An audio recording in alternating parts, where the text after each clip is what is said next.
الحمد لله نحمده ونستعينه ونستغفره ونؤمن به ونتوكل عليه ونعوذ بالله من شرور أنفسنا ومن سيئات أعمالنا من يهده الله فلا مضل له ومن يضلله فلا هادي له ونشهد أن لا إله إلا الله وحده لا شريك له ونشهد أن سيدنا وشفيعنا وسندنا وحبيب ربنا ومولانا محمدا عبده ورسوله أما بعد فأعوذ بالله من الشيطان الرجيم بسم الله الرحمن الرحيم إن الله اشترى من المؤمنين أنفسهم وأموالهم بأن لهم الجنة يقاتلون في سبيل الله فيقتلون ويقتلون وعدا عليه حقا في التوراة والإنجيل والقرآن ومن أوفى بعهده من الله فاستبشروا ببيعكم الذي بايعتم به وذلك هو الفوز العظيم يا رب صل وسلم دائما أبدا على حبيبك خير الخلق كلهم بارك الله لنا ولكم في القرآن العظيم ونفعنا وإياكم بالآيات والذكر الحكيم إنه تعالى جواد كريم قديم ملك بر رب رؤوف رحيم. انتہائی واجب الاحترام معزز سامعین گرامی، عزیز برادران اسلام، السلام علیکم ورحمۃ اللہ وبرکاتہ۔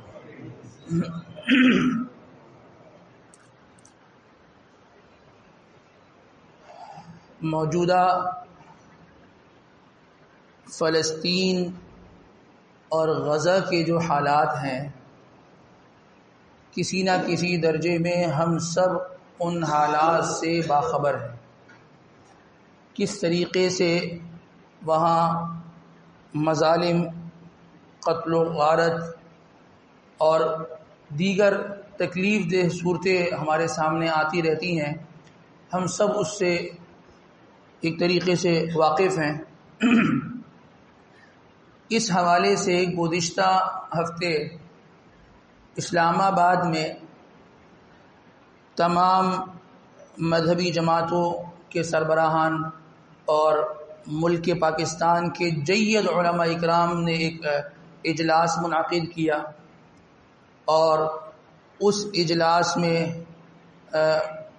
حضرت مولانا شیخ الاسلام مفتی محمد تقی عثمانی صاحب نے اس کی صدارت کی، اور آپ نے اور دیگر مفتیان اکرام نے یہ بات اور اس چیز کا فتویٰ ذکر کیا کہ جی یہ جو حالات اس وقت غزہ کے حالات ہیں اور اس وقت جو فلسطین کے حالات ہیں، ان حالات کو مد نظر رکھتے ہوئے تمام اسلامی حکومتوں پر جو ہے وہ جہاد فرض ہو گیا ہے، اور ان پر یہ ذمہ داری عائد ہوتی ہے کہ اپنے ملک کی افواج کو عملی میدان کے اندر جو ہے وہ اتارے۔ یہ ان حضرات کا جو ہے وہ یہ فتویٰ ہے۔ آج سے اگر کچھ ماہ قبل ہی دیکھ لیا جائے تو اس طریقے کی گفتگو کرنا یہ بہت مشکل کام تھی۔ اس طریقے کی گفتگو کرنا جو علماء اکرام نے جید مفتیان اکرام نے جو گفتگو کی ہے گزشتہ ہفتے، اور ایک برملا ایک اعلانیہ طور پر اس طریقے کا اعلامیہ جاری کیا ہے، یہ بہت مشکل کام ہے۔ اس غزہ کے معاملات کو اگر ہم مد نظر رکھیں، فلسطین کے حالات کو مد نظر رکھیں، اور یہ صورتحال ہے، ان ساری صورتحال سے ایک چیز بڑی واضح ہو گئی ہے، ایک چیز بڑی واضح ہو گئی ہے، وہ یہ واضح ہو گیا ہے کہ مغربی حکومتوں نے، وہاں کی طاقت نے اس چیز پر بڑی محنت کی تھی کہ کسی طریقے سے مسلمانوں کے دل و دماغ سے یہ جو جہاد ہے نا، اس کو نکال دو، یہ جہاد ان کے دل و دماغ سے نکل جائے۔ یہ جو ان کی نئی نسل آ رہی ہے نا، تو ان کو نہ پتہ ہو کہ جہاد کیا ہوتا ہے، ان پہ بڑی محنت کی تھی۔ لیکن یہ جو اس وقت حالات غزہ کے ہیں، ان حالات کو دیکھتے ہوئے جتنے اسلامی ممالک ہیں، ان ممالک کے اندر جتنے جید علماء اکرام ہیں اور جتنا اسلامی اور دینی طبقہ ہے، اس سب طبقے کے اندر یہ جہاد کا جو جملہ ہے اور یہ باتیں ہیں، یہ گردش کرنا شروع ہو گئی۔ اور آپ صلی اللہ علیہ وسلم کا وہ جملہ اور وہ آپ کی حدیث جو آپ نے فرمایا الجہاد ماضٍ الی یوم القیامہ، جہاد تو قیامت تک جاری ساری رہے گا، اس کی عملی جو یہ صورت ہمارے سامنے آ گئی۔ ہم تجزیہ لینے کے لیے، حالات کا جائزہ لینے کے لیے ہم میڈیا کا سہارا لیتے ہیں کہ جی وہاں جو موجود دانشور لوگ ہیں، بڑے سمجھدار لوگ ہیں، ان کے تجزیے کو ذرا سنیں کہ جی وہ کیا کہتے ہیں، ان کا کیا کہنا ہے، ان کا کالم پڑھیں، ان کی گفتگو سنیں کہ وہ کیا بات کر رہے ہیں۔ ایک تجزیہ تو وہ ہے کہ جو آج کا دانشور جو ہے وہ تجزیہ پیش کر رہا ہے، اور ایک تجزیہ اور ایک نظریہ وہ ہے جو اللہ اور اللہ کے نبی بیان فرما رہے ہیں۔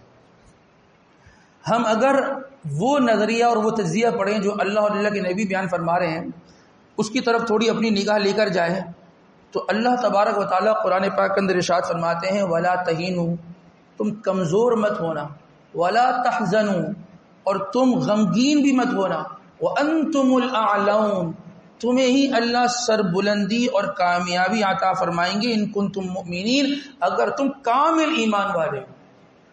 تم کمزوری محسوس نہیں کرنا، تم غمگین مت ہونا، وَأَنْتُمُ الْأَعْلَوْنَ، علو بلندی یہ اللہ تبارک و تعالیٰ تمہیں عطا فرمائیں گے۔ یہ جو آیت ہے نا، یہ سورہ آل عمران کی آیت، ٹھیک ہے، اور یہ اس کا جو پس منظر اگر دیکھا جائے تو یہ غزوہ احد کے موقع پر نازل ہوئی، غزوہ احد کا موقع۔ اور غزوہ احد جو تھا کیا صورت تھی؟ 70 مسلمان زخمی ہیں، 70 شہید ہو گئے ہیں، ٹھیک ہے، اور آپ صلی اللہ علیہ وسلم کے جو محبوب چچا ہیں، کیا نام تھا؟ حضرت سیدنا امیر حمزہ رضی اللہ تعالیٰ عنہ، ان کو شہید کیا، اور ان کے ساتھ جو معاملہ ہوا معلوم ہے کہ کس طریقے سے ان کی شہادت کے بعد ان کے جسم کے ساتھ، ان کے جسد خاکی کے ساتھ کیا کچھ کیا گیا، ہم سب کو معلوم ہے۔ یہ صورتحال ہے، مسلمانوں کی کیفیت یہ ہے، اور اللہ تبارک و تعالیٰ کیا نازل فرما رہے ہیں؟ فرمایا وَلَا تَهِنُوا، کمزور مت ہونا، اپنے آپ کو کمزور محسوس مت کرنا، وَلَا تَحْزَنُوا، اور نہ تم اپنے آپ کو غم کے اندر مبتلا کرنا، وَأَنْتُمُ الْأَعْلَوْنَ۔ حالات کیا ہیں؟ 70 شہید ہیں، 70 زخمی ہیں، امیر حمزہ رضی اللہ تعالیٰ کا حال ہمارے سامنے ہے، اور اللہ فرما رہے وَأَنْتُمُ الْأَعْلَوْنَ، بلندی تمہارے قدم چومے گی، کامیاب تم ہوگے۔ یہ حالات ہیں، اور اللہ کا فرمانا یہ ہے۔ وقت گزر گیا نا، وقت گزر گیا، 1400 سال گزر گئے، کیا مسلمان مٹ گئے؟ مسلمان گھٹ گئے یا بڑھ گئے؟ گھٹ گئے، بڑھ گئے۔ اس وقت کی مسلمانوں کی تعداد اور آج کی مسلمانوں کی تعداد زمین اور آسمان کا فرق ہے، اربوں اور کربوں کا فرق جو ہے اس میں آ گیا۔ وَأَنْتُمُ الْأَعْلَوْنَ، اللہ تمہیں بلندی عطا فرمائیں گے۔ غزوہ خندق، غزوہ احزاب بھی جسے کہتے ہیں، چاروں طرف سے مدینہ کو، اہل مدینہ کو دشمنوں نے گھیر لیا، اور دشمنوں کی جو تعداد تھی 10,000 کی تعداد تھی. اہل مدینہ جو مدینہ کے باشندے ہیں ان کی تعداد سے زیادہ لوگوں نے گھیرا ہوا تھا. ان کی تعداد سے زیادہ لوگوں نے گھیرا ہوا تھا. جو لشکر ہے اس نے گھیرا ہوا تھا. اتنی تعداد تو مدینے میں رہنے والوں کی بھی نہیں تھی جتنے دشمن جو ہے وہ ارد گرد کھڑے تھے. اور قرآن پاک نے جو اس کی صورت بیان کی اذ جاءوکم من فوقکم ومن اسفل منکم واذ زاغت الابصار وبلغت القلوب الحناجر وتظنون باللہ الظنون. جب آپ نے یہ دیکھا کہ آپ کے اوپر بھی دشمن, آپ کے نیچے اندر باہر دونوں طرف سے دشمن, اور آپ کے جو آنکھیں تھیں کھلی کی کھلی رہ گئی, یہ کیا ہو گیا, اور یہ جو کلیجے تھے یہ تو منہ کو آنے لگے. اتنے عجیب حالات تھے. اتنی بڑی تعداد میں لشکروں نے گھیرا ہوا ہے. آپ صلی اللہ علیہ وسلم نے حضرت سلمان فارسی رضی اللہ تعالیٰ عنہ کے مشورے پر عمل کرتے ہوئے کیا کیا, خندق کھدوائی. آپ بنفس نفیس خود شریک ہوئے. آپ نے خود وہ کدال اٹھایا, آپ نے ضرب ماری. جب ضرب ماری تو اس سے ایک روشنی نکلی. آپ نے کیا فرمایا صحابہ کو اس روشنی کو دیکھ کر صحابہ کو کیا فرمایا؟ آپ نے یہ فرمایا کہ اس روشنی کے ذریعے سے مجھے یہ دکھایا گیا ہے کہ قیصر و کسریٰ کے جو خزانے ہیں وہ تمہارے پاس ہوں گے اور میری امت کے لوگوں کے پاس یہی خزانے ہوں گے. حالات کیا ہیں؟ چاروں طرف سے دشمنوں نے گھیرا ہوا ہے. اتنی بڑی تعداد میں گھیرا ہوا ہے جتنی مسلمانوں کی مدینے والوں کی اپنی تعداد نہیں ہے. پیٹ پر پتھر بندے ہوئے ہیں. اور آپ نے کیا بات فرمائی کہ تمہارے ہاتھوں میں ہم قیصر و کسریٰ کے کنگن دیکھ رہے ہیں, ان کے خزانے دیکھ رہے ہیں. یعنی حالات کچھ ہیں اور پیشن گوئیاں کچھ ہو رہی ہیں. مایوسی کو ختم کیا. مایوسی وانتم الاعلون, تمہیں اللہ بلندی عطا فرمائیں گے. یہ مایوسی یہ ختم کرو. ہم قیصر و کسریٰ کے خزانے تمہارے ہاتھ میں دیکھ رہے ہیں. یہ جو حالات ہیں یہ ختم ہو جائیں گے. یہ مایوسی کا معاملہ یہ ٹھیک معاملہ نہیں ہے. اللہ تمہیں سر بلندی عطا فرمائیں گے. اللہ تمہیں سر بلندی عطا فرمائیں گے. اس وقت یہ بات کہی جا رہی ہے, ایک غیر مسلم کفر یہ ایک بات کہہ رہا ہے کہ اہل غزہ کو, اہل فلسطین کو سلنڈر کر دینا چاہیے. یہ وہی باتیں ہیں کہ جو شروع زمانہ اسلام میں منافقین مسلمانوں سے کہتے تھے تم سلنڈر کر دو, تم سلنڈر کر دو. یہ کہا جا رہا ہے آج اگر تم سلنڈر کر دو گے تو ہم ڈالروں کی بارش کر دیں گے. یہ جو جگہ, یہ جو خطہ ہے, ہم اس کو اتنا خوبصورت بنا دیں گے کہ یہاں لوگ سیاحت کے لیے آئیں گے, سیاحتی مقام بن جائے گا. یہی جملے منافقین نے مسلمانوں کو کہے تھے کہ اگر تم ہماری مان لو گے ہم تمہیں مال بھی نہیں. فرمایا روایت کے اندر نہیں آتا, اللہ کے نبی کو فرمایا کہ آپ کو مال چاہیے مال دیں گے, آپ کو عورت چاہیے عورت دیں گے. آپ نے کیا فرمایا؟ میں تو اسلام کی سر بلندی چاہتا ہوں. آفتاب اور مہتاب بھی رکھ دیا جائے, یا تو جان جائے گی یا اسلام کو سر بلند ملے گی, بس یہ ہوگا. یہ باتیں جو اس زمانے میں کی جا رہی ہیں اس زمانے میں بھی کی جا رہی ہیں. انہوں نے یہ نہیں فرمایا, صحابہ نے یہ نہیں فرمایا کہ جی مال دے دو, ہمارے گھروں کو مال سے بھر دو, مسجد نبوی کو مال سے بھر دو, بس ٹھیک ہے ہمارا مسئلہ حل ہو گیا. ایسا نہیں کہا. کیوں؟ وہ جانتے تھے یہ جو مال ہے نا, مال یہ جہاں آتا ہے وہاں جھگڑے ساتھ دے کر آتا ہے. ایک گھر کی مثال لے لینا, جہاں تھوڑی سی وراثت ہوتی ہے اور کچھ مال کے معاملات ہوتے ہیں, بھائی بھائی کا نہیں رہتا, بہن بھائیوں میں جھگڑے شروع ہو جاتے ہیں, باپ بیٹوں میں جھگڑے شروع ہو جاتے ہیں جہاں مال کے معاملات آتے ہیں, جہاں مال کے معاملات آتے ہیں. صحابہ نے اس مال کو ٹھکرا دیا, ہمیں مال نہیں چاہیے. اس کا نتیجہ پھر کیا ہوا؟ اس کا نتیجہ یہ ہوا ایسا رعب, ایسا دبدبا اور ایسا خوف ان منافقین کے دلوں میں بیٹھ گیا کہ جس کی ہم مثال نہیں دے سکتے. مدینہ منورہ کے اندر کسریٰ کی طرف سے ایک وفد آتا ہے, صحابہ سے یہ کہتا ہے کہ ہمیں آپ کے امیر سے ملاقات کرنی ہے, ہم نے آپ کے امیر سے ملاقات کرنی ہے. تو انہوں نے کہا کہ وہ دیکھو اس راستے پہ جاؤ گے نا, ایک درخت کے نیچے ایک آدمی سو رہا ہوگا, اس کے سر کے نیچے یا تو کپڑا ہوگا یا پتھر ہوگا, وہ ہمارا امیر ہے, اس سے ملاقات کر لو. یہ وفد گیا, وفد نے جا کر دیکھا اور ایک آدمی سو رہا ہے, جس کے سر کے نیچے بجائے تکیہ کے پتھر رکھا ہے اور وہ آدمی آرام کر رہا ہے. انہوں نے دیکھا نہ کوئی محل، نہ کوئی ہٹو بچوں کا شور، نہ کسی قسم کا کوئی دربان، نہ کسی قسم کے کوئی وزیر، نہ کوئی مشیر. یہ آدمی یہاں سو رہا ہے. جب ان کو دیکھا تو وہ وفد کے لوگ کہنے لگے اس شخص کا نام سن کر ہمارے بادشاہ اپنے محلوں میں بیٹھ کر وہ کانپ جاتے ہیں. کیوں؟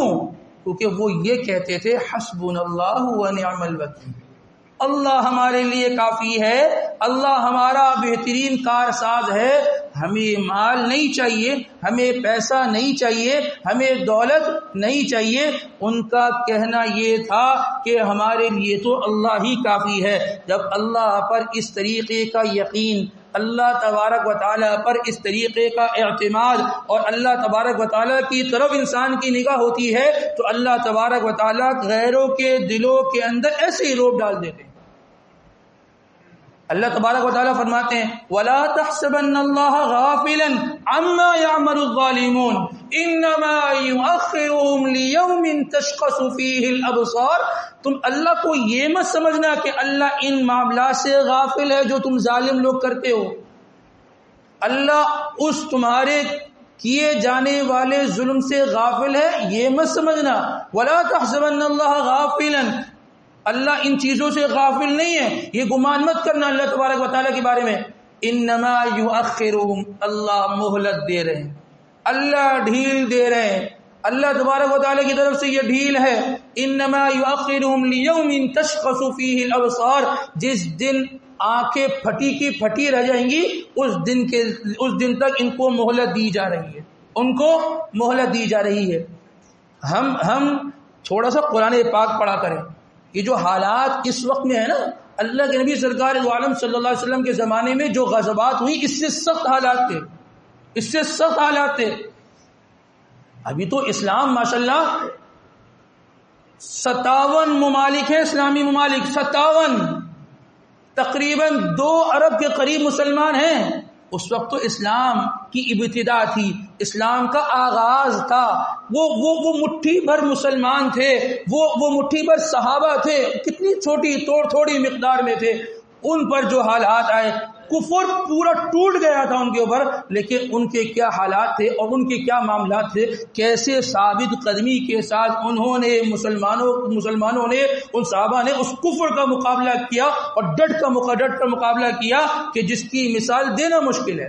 تو یہ جو حالات ہیں نا، ان حالات کو چائے کے ہوٹلوں پہ بیٹھ کر ڈسکس کرنا اور ادھر بیٹھ کے اپنے تجزیے قائم کر دینا یہ بہت آسان ہے. تھوڑا قرآن پاک کا جائزہ لے، اس سے برے حالات آئے تھے اور ان کا ایمان تھا اور ان کا ایمانی جذبہ تھا، اللہ نے ان کو کیسے سرخرو کیا. انشاءاللہ یہ لوگ انشاءاللہ صحابہ کی جو زندگی تھی، ان کا طور طریقہ تھا، انشاءاللہ اس کو زندہ کرنے والے لوگ ہیں، انشاءاللہ اس کو زندہ کرنے والے لوگ ہیں. ہم اگر یہ جو غزہ کے اندر جو اسرائیلی فوجیوں کو انہوں نے قید کیا ہوتا ہے حماس کے مجاہدین نے، جب ان کو رہا کر رہے ہوتے ہیں نا، ہمارا میڈیا تو یہ کہتا ہے کہ جی یہ لوگ دہشت گرد ہیں. عالمی میڈیا کہتا ہے کہ غزہ کے بچے جن کے ہاتھوں میں دودھ کی فیڈر ہے یہ دہشت گرد ہیں، جن کے ہاتھوں میں دودھ کی فیڈریں ہیں وہ دہشت گرد ہیں. لیکن جب ان کے ہاں سے اسرائیلی فوجی رہا ہو کے جا رہا ہوتا ہے نا تو ان کا ماتھا چوم رہا ہوتا ہے کہ ہم نے تمہارے پاس قید میں رہے، ہم نے دیکھا مسلمان کیا ہیں، ہم نے دیکھا اسلام کیا ہے، ماتھا چوم کے جا رہے ہوتے ہیں. پڑوس ملک کے اندر ایک عرصے تک جو ہے وہ جنگ چھڑی رہی اور جب وہاں سے جو ہے وہ ان کو رہائی ملی اور جب وہ رہا ہو کر گئے، ماتھے چوم کر گئے اور اپنے ملکوں میں جا کر اپنے ایمان و اسلام کا اعلان کیا. ہم نے میڈیا کو نہیں دیکھنا، ہم نے حقیقی حالات اور جو گراؤنڈ ریئلٹی ہے اس کو دیکھ کر اور فیصلے کرنے ہیں. ہمارے علماء نے یہ بتا دیا کہ حکمرانوں کی کیا ذمہ داری ہے، یہ تو پتہ چل گیا، اور امت کی کیا ذمہ داری ہے. 3 کرنے کے کام ہے. ایک کرنے کا کام سب سے پہلا تو یہ ہے کہ انسان کثرت کے ساتھ دعائیں کیا کرے. کثرت کے ساتھ دعائیں کیا کریں. امام صاحب نے غزہ کے لیے دعا کر دی, آمین کہہ دیا, جی چلو جی ہمارا کام ہو گیا, ایسا نہیں ہے. روزانہ کی بنیاد پہ کم سے کم 10 منٹ تو انسان نکال لے نا. جو حالات ہیں ہم تصور نہیں کر سکتے, بہت ساری چیزیں ہم سے پوشیدہ ہیں. آسان نہیں ہے کسی کی اولاد کو ایسا اڑانا کہ اس کے جسم جو ہے, اس کے لوتھڑے وہ ہوا میں جائیں. آسان نہیں ہے, آسان نہیں ہے. یہ میری آپ کی اولاد نہیں ہے نا, ہمیں اس کا درد محسوس نہیں ہو رہا. سب سے پہلا کام روزانہ کرنے کا یہ اکیلے تنہائی میں بیٹھ کے انفرادی جو کام ہے وہ روزانہ کی بنیاد پر ان کے لیے دعا کرنی. ہمارے کرنے کا کام وہ یہ کام ہے, ہمارے کرنے کا دعا کرنی ہے, نمبر 1. نمبر 2 جو دوسرا کام ہے, اپنی وسعت کے مطابق ان کی امداد کرنی ہے. بہت سارے ادارے ایسے ہیں کہ جو یہاں سے امداد لے کر, یہاں سے رقم لے کر وہاں پہنچا رہے ہیں. ٹھیک ہے جی, اب یہ باتیں کرنا جی وہ پہنچاتے نہیں ہیں فلاں, بھائی وہ جانے, ان کا اللہ جانے. آپ کا جو کام تھا آپ نے تو کر دیا نا, آپ کو تو ثواب چاہیے نا, وہ مل گیا. ٹھیک ہے, اپنی حسب استطاعت, اپنی مالی کیفیت کو دیکھتے ہوئے وہ ان تک امداد کو پہنچانا یہ ہماری ذمہ داری ہے, ہماری ذمہ داری ہے. اپنا بچہ دودھ سے پلکتے ہوئے تھوڑا سا رو رہا ہوتا ہے نا, آدھے گھنٹے صبر نہیں ہوتا, بھائی اس کو کھانے پینے کا انتظام کرو, میری اولاد ہے, میرا جگر ہے, میرا خون ہے, میری نسل ہے. وہ بھی تو مسلمان ہے نا, انسان تو ہے نا, ان کی فکر کریں. نمبر 2 کرنے کا کام کیا, اور تیسرے کرنے کا کام کیا ہے, اسرائیلی پروڈکٹ کا مکمل طور پر بائیکاٹ کرنا. دیکھیں میں آپ سے عرض کروں, جنگ کے میدان کے اندر جب جنگ ہو رہی ہوتی ہے کہیں پر بھی, تو ہر فوجی وہ ہتھیار لے کے ہتھیار نہیں چلا رہا ہوتا. بعض ہتھیار چلا رہے ہوتے ہیں, بعض ان کو ہتھیار فراہم کر رہے ہوتے ہیں, بعض ان کے زخمیوں کو جو ہے وہ برہم پٹی کر رہے ہوتے ہیں, بعض ان کے لیے جو ہے نا وہ پیسے وغیرہ جمع کر رہے ہوتے ہیں. ٹھیک ہے نا, تو یہ جو ہم ان کے پروڈکٹ خرید رہے ہیں نا, ان کو خرید کر ان تک مال اپنا پیسہ پہنچا رہے ہیں, تو ایک طریقے سے ہمارا یہ تعاون ہے کہ ہم ان تک پیسے پہنچانے والے لوگوں میں شامل ہیں. تھوڑی سی زبان کے مزے اور چٹخارے کے خاطر انسان اتنے بڑے قدم اٹھا لیتا ہے. وہ کہتا ہے جی میری ایک پیپسی کی بوتل لینے سے کیا ہو گیا, ہمیں اندازہ نہیں ہے کیا ہو گیا. یہ اللہ نہ کرے اگر وہ رخ ادھر مڑ گیا نا, پھر پتہ چلے گا کہ کیا ہو گیا. تھوڑا سا ذائقے کا فرق ہوگا نا, کیا ہے, تھوڑی سی کوالٹی کا ہی فرق ہوگا نا. انسان کبھی شہر سے باہر چلے جاتا ہے تو انسان کو بہت ساری چیزیں اس کوالٹی کی نہیں مل رہی ہوتی جو شہر میں ہوتی. انسان گزارا کرتا نہیں کرتا, کر لیتا ہے انسان گزارا. تو یہ جو چیزیں ہیں ان کا مکمل طور پر انسان بائیکاٹ کرے, انسان اپنے آپ کو ان چیزوں سے دور رکھے. ہمارے کرنے کا کام یہ ہے بس. اس سے کیا ہوگا, اس سے انشاءاللہ عند اللہ ہمارا کوئی نہ کوئی اللہ کے یہاں یہ چیز لکھ دی جائے گی کہ ہم نے کسی درجے میں حصہ ڈالا ہے, ہم نے کسی درجے میں حصہ ڈالا ہے. 3 کام بتلائے ہیں. نمبر 1 عوام کے کرنے کے جو کام ہیں, نمبر 1 دعا کرنی ہے, نمبر 2 اپنی حسب استطاعت ان تک اپنی کوئی نہ کوئی رقم پہنچانی ہے. بھائی ایک آدمی ہے کہ جس کی جیب میں 1000 روپے ہیں تو وہ 100 روپے تو دے سکتا ہے نا. ضروری تھوڑی ہے کہ جس کے پاس لاکھ روپے ہو وہی دے, تھوڑا ہے اس تھوڑے میں سے دے دو, لازمی دے.